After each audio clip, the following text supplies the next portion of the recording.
बिल्कुल।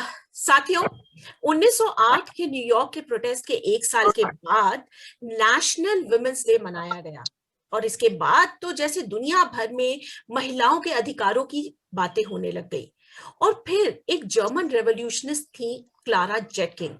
उन्होंने प्रपोजल दिया कि क्यों ना 8 मार्च को वुमेन्स डे मनाया जाए और वो भी कामकाजी महिलाओं के लिए। तो फिर इस तरह से national women's day international women's day बना।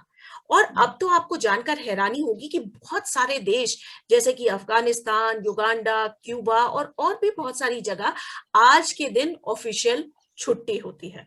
हमारे यहाँ तो नहीं होती, लेकिन हमें बहुत सारे कंपनीज जो होती है वो मॉल्स में गिफ्ट्स ऑफर्स देती है कि आप जाइए और शॉपिंग करिए। लेकिन बात को अब आगे बढ़ाते हैं और वाओ इंडिया ने पिछले साल जो कार्यक्रम किए हैं महिलाओं के लिए, उसका लेखा जोखा लेकर के आ रही हैं वाओ इंडिया की सेक्रेटरी जनरल डॉक्टर पूर्णिमा शर्मा। जी लीना जी, जैसी आपकी आज्ञा। वाओ इंडिया, जिसकी नींव 2009 में दिल्ली गायनाकोलॉजिस्ट फोरम की सिस्टर ऑर्गेनाइजेशन के रूप में डॉक्टर शारदा जैन और डॉक्टर लक्ष्मी के प्रयासों के फलस्वरूप पड़ी थी, आज एक जानी मानी संस्था बन चुकी है। यह संस्था ना तो कोई सांप्रदायिक संस्था है, ना धार्मिक, और ना ही किसी राजनीतिक दल से इसका कोई संबंध है। इसका एकमात्र उद्देश्य है महिलाओं के सर्वांगीण स्वास्थ्य की दिशा में प्रयास करना, उन्हें जागरूक करने के लिए, जिसमें शारीरिक स्वास्थ्य के साथ ही आध्यात्मिक, मानसिक, सामाजिक, आर्थिक स्वास्थ्य भी आता है। इसमें समाज के प्रत्येक वर्ग की महिलाएं जुड़ी हुई हैं, जुड़ रही हैं और आगे भी जुड़ती रहेंगी। अभी क्योंकि फिजिकल कोई भी प्रोग्राम करना जरा हमें ठीक नहीं लग रहा था, इसलिए आज का ये कार्यक्रम हम लोग वर्चुअल यानी ऑनलाइन ही कर रहे हैं। इससे पहले 5 तारीख को हम लोगों ने महिलाओं की एक काव्य संध्या का भी आयोजन वर्चुअल ही किया था, जो काफी सफल रहा। और अभी कल और आज 2 दिन हमारी कुछ मेंबर्स ने अपने डांस आइटम्स भेजे थे, जो हमने कल भी अपलोड किए यूट्यूब पर, आज भी अपलोड किए, और उसके लिंक हमने सबको शेयर किए थे, आप लोगों ने देखे होंगे। फिलहाल तो हम पिछले बरस की रिपोर्ट आपके सामने प्रस्तुत कर रहे हैं। तो जाहिर सी बात है कि मार्च 2020 तक हम लोग बहुत सारी वर्कशॉप किया करते थे, सांस्कृतिक कार्यक्रम करते थे, हेल्थ चेकअप कैंप्स लगाते थे, और हमारे जो हेल्थ चेकअप कैंप्स होते थे उनमें हम किसी तरह की मेडिसिन वगैरह नहीं दिया करते थे। हमारा मकसद है महिलाओं को जागरूक करना उसके स्वास्थ्य की दिशा में, क्योंकि महिलाएं सबसे अधिक इग्नोर करती हैं अपनी हेल्थ को। इसके अलावा कैंसर डिटेक्शन कैंप जो डीजीएफ लगाता है, उसमें हम लोग वॉलंटियर करते हैं। हम लोग पर्यावरण के संबंध में जागरूकता अभियान के तहत वर्कशॉप करते हैं, वेस्ट मैनेजमेंट की बात करते हैं, लाइफ स्टाइल डिजीजेस के संबंध में वर्कशॉप करते हैं, वृक्षारोपण कार्यक्रम में हम लोग बढ़ चढ़ के हिस्सा लेते हैं। तो साल भर इसी तरह के अवेयरनेस प्रोग्राम हम लोग करते रहते हैं। लेकिन पिछले बरस 8 मार्च के बाद कोरोना के चलते ऐसा कोई प्रोग्राम नहीं कर सके जिसमें सब लोग एक जगह इकट्ठा हो सकें।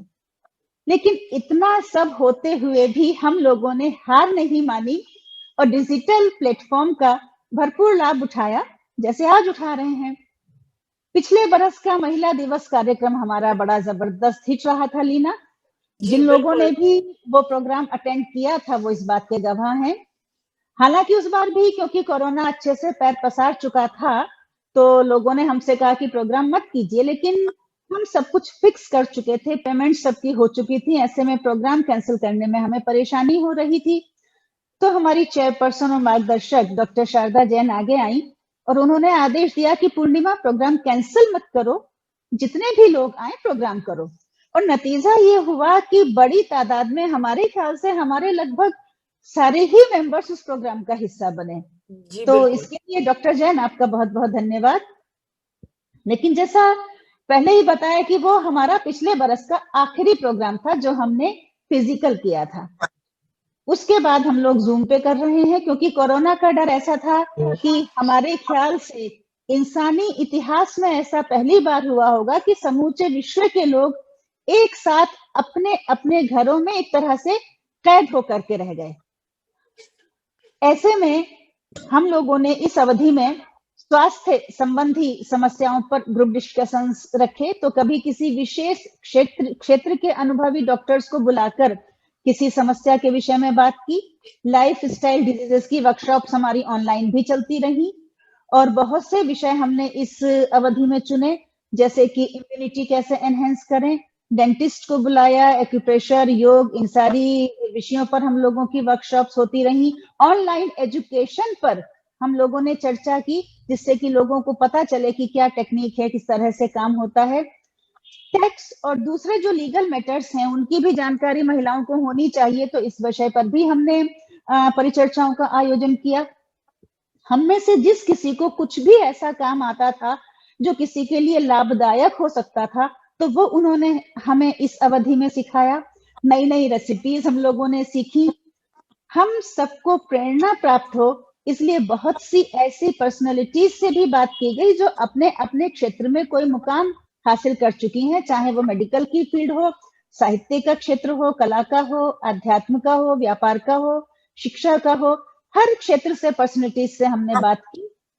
योग दिवस पर योग से संबंधित प्रोग्राम हम लोगों ने किया, जिसमें हमारी सदस्यों ने पूरे उत्साह के साथ अपने वीडियो बनाकर भेजे। डॉक्टर लक्ष्मी खुश हो सुनकर के। और स्वतंत्रता दिवस हुआ, हिंदी दिवस हुआ, न्यू ईयर हुआ, गणतंत्र दिवस हुआ, वसंत पंचमी हुआ, ऐसे ही बहुत से अवसरों पर हम लोगों ने काव्य संध्याओं का आयोजन किया।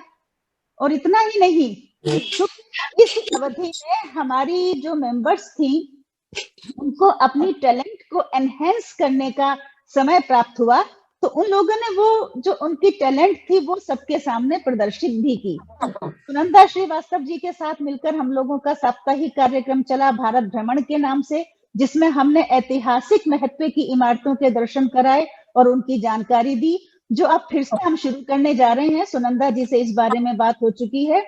इसके अलावा डॉक्टर शारदा जैन और डॉक्टर लक्ष्मी की अगुवाई में और गायनोकोलॉजिस्ट फोरम के साथ मिलकर सिंगिंग स्टार और गुड पेरेंटिंग के अंतर्गत दादी नानी की कहानियां भी नियमित रूप से प्रसारित की जाती रही।